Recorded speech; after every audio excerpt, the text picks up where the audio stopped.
ich gar nicht wirklich sagen.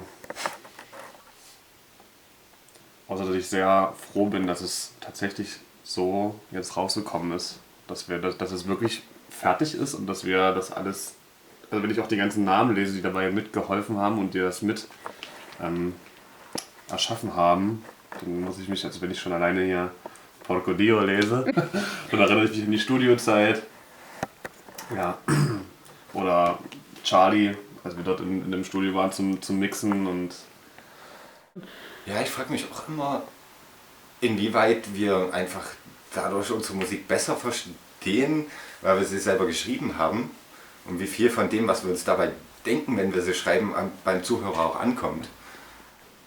Ja, der Aging ist so ein Song, bei dem war eigentlich unser Anspruch wirklich mehr unsere verschiedenen Songwriting-Skills auszuprobieren und zu gucken, wie können wir möglichst viele verschiedene Stimmungen und diese Geschichte, die sich durch den Song ziehen soll, ausdrücken.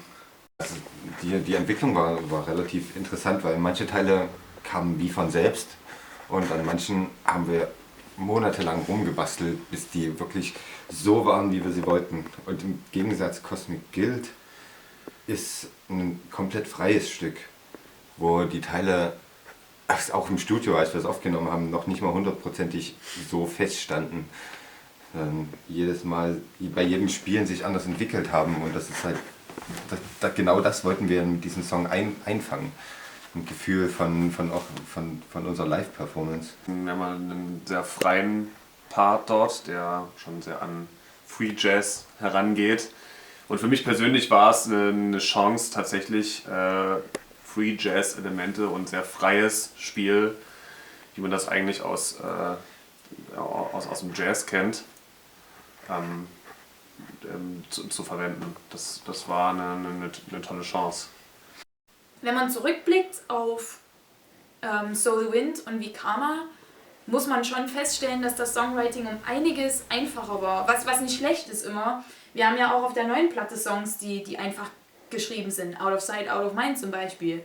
Da ist das Komplexeste, was dort passiert, ein Tonartwechsel.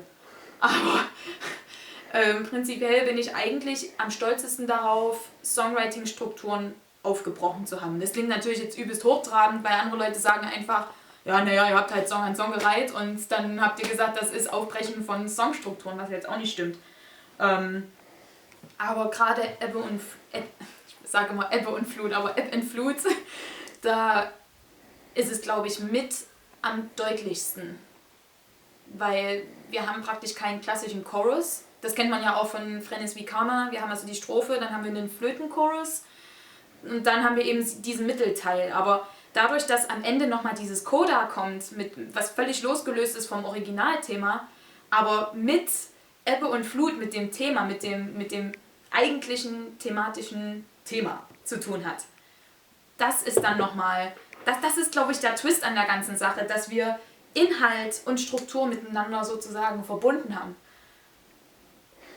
Das ist auch das, was man ja immer an diesen alten Bands schätzt. Häufig liegt das nicht daran, dass die unbedingt immer besser gespielt haben als damals, als heute oder besseres Equipment hatten als heute. Aber die hatten einfach noch nicht diese starken Schubladen und Schemen, in denen heutige Bands denken. Und wo man halt auch schwer rauskommt. Weg vom Stino-Songwriting hin zu den interessanten Teilen der Musik. Sachen, die man nicht vorhersehen kann. Also irgendwie schon Sachen, mit denen man rechnet, aber die halt nicht so vorhersehbar sind, dass sich die Musik halt auch beim Zuhören auch ein bisschen anspricht. Und das haben wir auf der Platte auf jeden Fall hinbekommen. Gerade auf den langen Songs. Aging 10 Years in 2 Seconds.